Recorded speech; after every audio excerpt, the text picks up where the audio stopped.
Hi, my name is Ashley and I'm a mom of two little girls. I have a 4-year-old named Kylie and I also have a 2-year-old named Mia.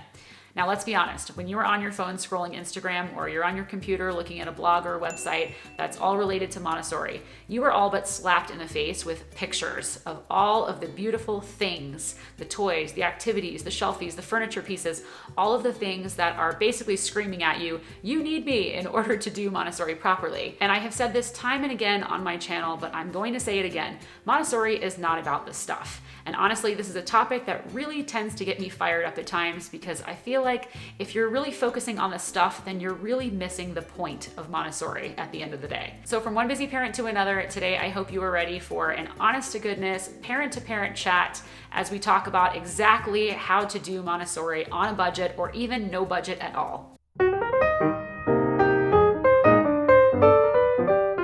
All right, so let's start off this video by being completely honest about one thing. Yes, it's really nice to have all of this stuff, but that's not reality. Not every family has access to all of the things. And so they have to find a way to make it work using the materials that they do have. And that is exactly what this video is going to be about. With that said though, let's forget about the stuff for just a moment and get back to basics. And let's talk about what Montessori is actually about so that we're consciously keeping these things in the backs of our minds at all times as we're finding ways to make Montessori work for us in our own homes. And I know you guys are super anxious for the practical how-to tips that I'm about to share, so I will keep this part brief, but honestly, there is no way around it. If you're skipping over this very first part that I'm about to share with you, then again, you might actually be missing the point. So let's go ahead and talk about it real quick just to make sure that we're all on the same page. So at its heart, Montessori is about respect for your child. And honestly, this is something that's really difficult to capture in a photograph on Instagram or even in a video here on YouTube. But it does come down to respect, not only in the way that you're interacting with your child, the way that you speak to them on a daily basis, but also in all of the different ways that you are providing opportunities for independence for your child around your home, and in the way that you provide freedom for them to explore their environment unimpeded. But just as importantly, showing respect for your child means that you're taking a huge step back in your role as a parent so that you can spend a lot less time talking at your child and a lot more time observing and listening to your child. And this is where that phrase that you may have heard in the Montessori community comes from, to follow your child. Because the idea is that you are observing your child closely, almost like a scientist would, especially when they're engaged in moments of their own independent play. You're looking for clues, like a detective almost, to figure out what it is that your child is interested in, what their current abilities are and where they might be headed, and also what skills they're working on to master. Because that's the information that you need in order to best support your child and then prepare their environment accordingly. And above all, showing respect means that you recognize that all children develop on their own unique timeline. So you're not comparing your child to other children or to some arbitrary milestone chart, unless your pediatrician has concerns, of course. But otherwise, you're not pushing your child to do things before they're ready just because you think they should be doing them at that time. You are expressing genuine trust in your child to develop into whoever it is that they're going to become on exactly the right timeline for them. So that is the essence of Montessori. And yes, you can accomplish all of those things on either a very small budget or even no budget at all. So now let's talk about 6 different things that you can start doing today to integrate these principles into your home so that you are leading an authentic Montessori lifestyle at home with your children without breaking the bank, or in many cases, not even having to spend a dime. The first one is to declutter and DIY. Many people don't know this, and even if they do know this, I think they tend to forget. Dr. Montessori was like the greatest DIYer of her time. When she started her very first children's house in 1907, they literally gave her a room and a teacher's desk, which she didn't even need. And so she had to basically build everything from scratch. All of the materials that she had in her classroom, she created herself using things that she happened to have on hand. She had a budget for nothing, okay? Nothing. And so when we're doing the same thing in our homes, we're basically following in the same spirit of Dr. Montessori herself, and there is nothing wrong with that. So remember, less is actually more. It's not about having 1,000 different activities for your child, because that can actually be overstimulating and cause your child to disengage completely. Instead, it's about working with what you already have, or perhaps paring down what you already have. If you are fortunate enough to have a collection of things that maybe aren't quite Montessori aligned, that have batteries in them, that are flashy, they're noisy, they're annoying to you as a parent, those things really don't align with the Montessori lifestyle, because all they do is passively entertain your child instead of allowing your child to think for themselves and to be creative. So if you're in that situation, work on paring down what you have to some of the more simple, open-ended materials like blocks and magnet tiles and Legos and arts and crafts supplies and dolls, things that allow your child to use their own imagination and to be creative, because that ultimately is what your child is going to spend a lot more time engaging with. And as for the actual spaces where you're storing your child's toys and activities for them to play with, you do not need to go out and buy this picture-perfect Montessori shelf, because let's be honest, your child is not really going to care or know the difference between a $200 shelf that you bought over the weekend and the bottom of your coffee table. You can absolutely use existing furniture and spaces that you already have in your home. So for example, if you have some built-in shelving somewhere, like in the wall of your home, then you can use the lower shelves for your child's items. Or if you have a coffee table or a side table that's low enough for your child to access their things, then maybe you can use the bottom of it for them to put some of their toys and activities there. When all else fails, you can use a couple of baskets that are lined up along the wall on the floor. The goal here is that your child is able to access their things independently and that they're organized and neat, so that your child can find exactly what it is that they're looking for without needing to come find you for assistance. So as long as your space is functional and it works for your child, then there's nothing wrong with it. Now, aside from all of those wonderful open-ended materials like the blocks and the train sets and the dolls, which by the way, you can find for really cheap at thrift stores and garage sales, and sometimes people even give them away for free once their child has outgrown them. Aside from those things, you're probably wondering, well, how do I get my hands on some of those really cool Montessori activities that I've seen, or some of the authentic materials? How am I supposed to afford those, because they are really expensive?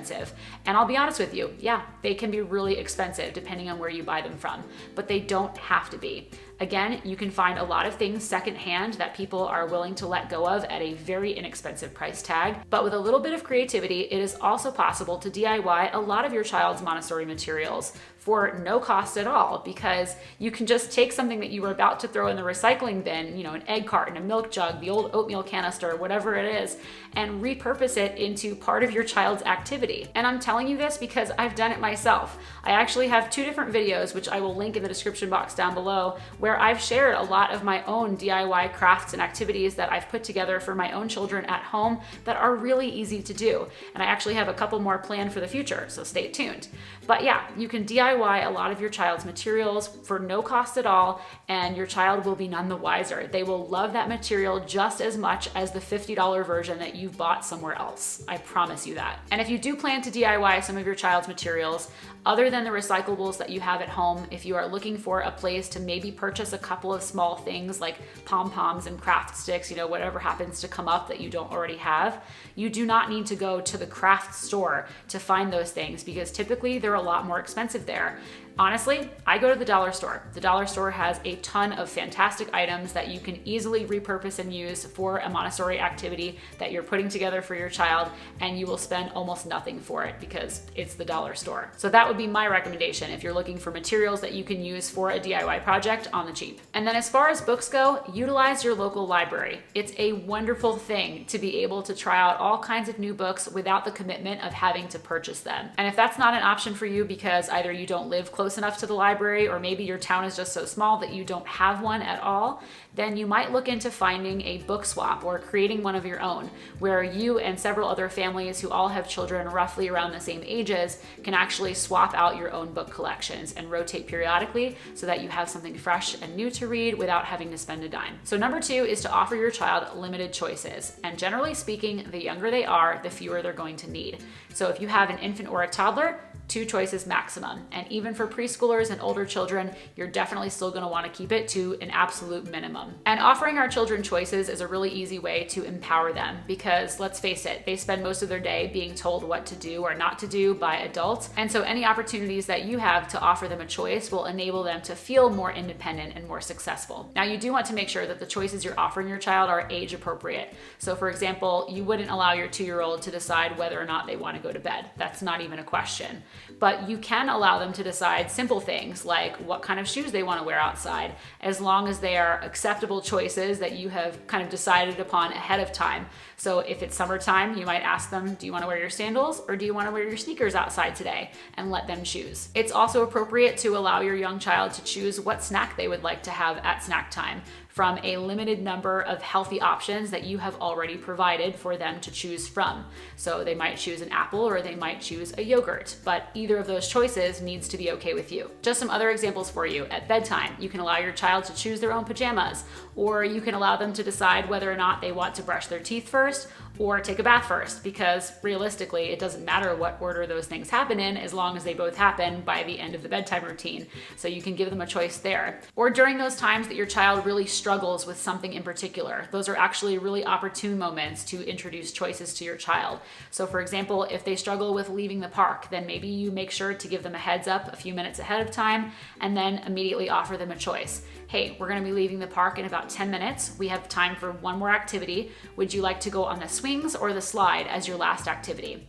Or if they don't like to get in their car seat constantly and that's a struggle for them, then you can ask them, hey, would you like to get in your car seat yourself or would you like me to help you today? And give them a choice there. Number 3 is to involve them in practical life. And guys, this is a huge part of the Montessori lifestyle that doesn't cost anything at all. Basically, anytime you're doing house chores, it doesn't matter what it is. It could be sweeping, mopping, vacuuming, doing the laundry, cleaning the windows, dusting the baseboards, emptying out the dishwasher, washing dishes, caring for your houseplants, dusting leaves, watering, caring for your pets at home. Anything that you are doing that is considered part of your normal day-to-day life, the tasks that maybe you and I don't necessarily look forward to, your child sees you doing those things every day, and especially when they're really young, they want to be involved in those tasks. And again, this is a huge part of Montessori. I cannot emphasize this enough. So whenever you're doing these tasks and your child wanders over and they're kind of checking out what you're doing, maybe they reach their hand in there and they're trying to involve themselves without your express invitation, that's your cue right there that your child wants to be involved. So capitalize on that. Invite your child in to help you in any way that they can, given their current age and abilities. So they might not be able to do the whole task from beginning to end, but there are certainly some parts of it that they could kind of do and do it in their own way. And is it going to take you a lot longer to get the task accomplished? Yes. Are you always going to have time for your child to be able to do that? Not always. But if you are in a moment where you do have the extra time to invite your child in, to kind of show them the ropes, give them something that they can do so that you're doing it together, you're doing it alongside your child, those are the golden opportunities that you should really be hoping for, because that's where your child is going to gain those practical life skills that they'll need to become independent as they get older. But do remember that these are not chores. They're not things that you expect your child to do or that they have to do. It is merely an invitation to help. So if your child wants to help you, great. If they don't that day, that's okay too. Don't worry about it. It doesn't mean that they're never going to want to help you again. It might just mean that their interests are somewhere else in that moment or on that day. And eventually they may circle back and want to help you again at some point in the future. Just always leave that invitation open for them to help. And one other huge part of practical life that parents often tend to be a little bit hesitant about is when you're cooking in the kitchen. Cooking with young children can sometimes feel very intimidating because you're worried that they're going to hurt themselves or that they're going to spill something and make a mess. But honestly, it's often more in your head than reality. Obviously, there are potentials for them to injure themselves, but as long as you're there and you're supervising, you're making sure that they're only using tools that they are capable of using properly so that they don't get hurt, or that you're teaching them how to use them and kind of scaffolding it so that they do have those skills eventually. As long as you're there, the potential for injury is actually much lower than you might imagine. And then as far as the messes, well, the messes are going to happen. That's just par for the course. So you kind of have to make peace with that part of it, especially when they're really young, but I can tell you from my own experience that they're not going to learn how to be careful, and they're not going to learn how to avoid making huge messes if they don't have the opportunities to try and to practice. So involve your child in the kitchen too, whenever you can. If you are cooking and they want to be involved, then allow them to be involved, again, in whatever capacity they can be at their age and given their current skill set. With enough practice, your child can actually become quite skilled in what they're able to do in the kitchen, and it will feel like true teamwork with your child working alongside you to prep dinner for the family or to bake that afternoon treat that you've been wanting to try for a long time, whatever it is. But your child needs the opportunities. So definitely don't shy away from inviting your child into the kitchen to help you whenever you're cooking. And if you need some ideas on where to begin, some recipes to try with your child just to get your feet wet, I have an entire video dedicated to cooking with children that I will link in the description box down below. And when it comes to working in the kitchen, there is one piece of furniture that you often see children in Montessori environments using to get up to counter height, and that's the learning tower. And you might be asking yourself, how am I going to make that work if I don't have a learning tower in my home? Because yes, they can be very expensive. That's definitely one of the higher end investments when it comes to specialized Montessori furniture. But I will say this, even though I think a learning tower is a wonderful investment for Montessori families, because personally speaking, it's one of the most used pieces of furniture in our home. So definitely a worthwhile investment if you do have a budget for it. We're talking about doing Montessori on no budget at all. And so what I have seen done in other Montessori homes, and honestly, I think it works just as well with the right amount of supervision, is just a normal chair. As long as your child can get up to counter height, then it works. Obviously, like I said, you want to make sure that you're supervising them because there's nothing around it to prevent them from falling off. But if you're able to supervise and it works for your family, I say go for it. I have also seen other families use one of those folding utility step stools that you might find in a garage. Usually they have like a metal frame and have 2 tiers so that it gets you up a little bit higher. I've definitely seen those used as makeshift learning towers, and also I've seen a ton of DIY tutorials online as well for you to actually make your own learning tower using repurposed furniture and wood material scraps and all kinds of stuff. So there are many ways to make it possible without having to go out and actually buy a formal learning tower. All right, so number 4 is time for free play. And honestly, this one cannot be overstated enough because in our current culture, as parents, we are so worried about our child becoming bored or not having enough stimulation or enrichment, and we tend to overschedule them with lots of things to do. So there's lessons, there's extracurricular activities, there's play dates, there's sports, there's all manner of things that we have scheduled for our child throughout the week, to the point that sometimes our children don't even have time to just be children, to just, be bored and find out whatever it is that interests them on their own terms. So if you have a young infant, then you need to start now on allowing your child little chunks of time where they are experiencing true independent play, where you are not in their face, they're, looking at a mobile or playing with this rattle over here or just observing the family going about their business. They need those chunks of time as early as possible to learn how to entertain themselves. And as your child gets older and they move into toddlerhood and the preschool years and beyond, they're going to be much better equipped to finding something to do when they feel bored. And on that note, if your child does come up to you and tell you that they're bored, expecting you to find an activity for them, then your response should not be to go off and find an activity for them and to feel like a failure as a parent, because boredom is a gift. So when your child says that, then your response should be a very simple, well, I'm sure you'll find something to do. And then just leave it at that. If your child is constantly dependent on you to be the entertainer, then you're always going to be the entertainer. They're not going to figure out how to entertain themselves if they don't have the opportunities to practice.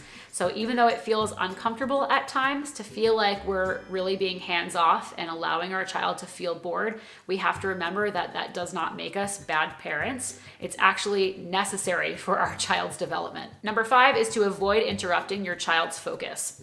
Typically, when our children are engaged in deep play and they're being really quiet, we often feel this need as parents to go over and to say something. It might be a little comment about what they're working on. It might be a little praise tidbit here and there because we're excited about what it is that they're doing.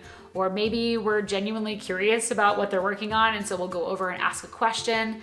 And anytime we do those things, we are interrupting our child's focus. I always urge parents to think about it as if the shoe were on the other foot. You know, if you're working on something at work and you're really in a nice deep flow, you know, you've got this thought process that you're really focused on and you're just trying to get it out before you forget it and you're really feeling it, you're feeling the flow.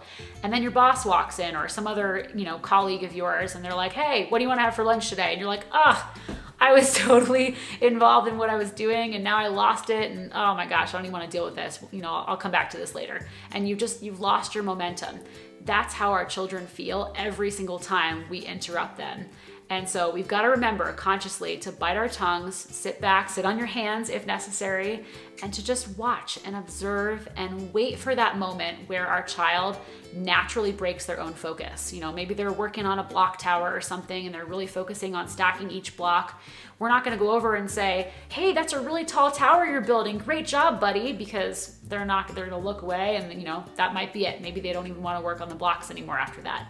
Instead, you're going to wait for them to finish what it is they're doing, and then eventually they're going to come out of their own concentration and they might, you know, break away and make eye contact with you from across the room, and that would be a natural opportunity for you to then say whatever it is that you need to say.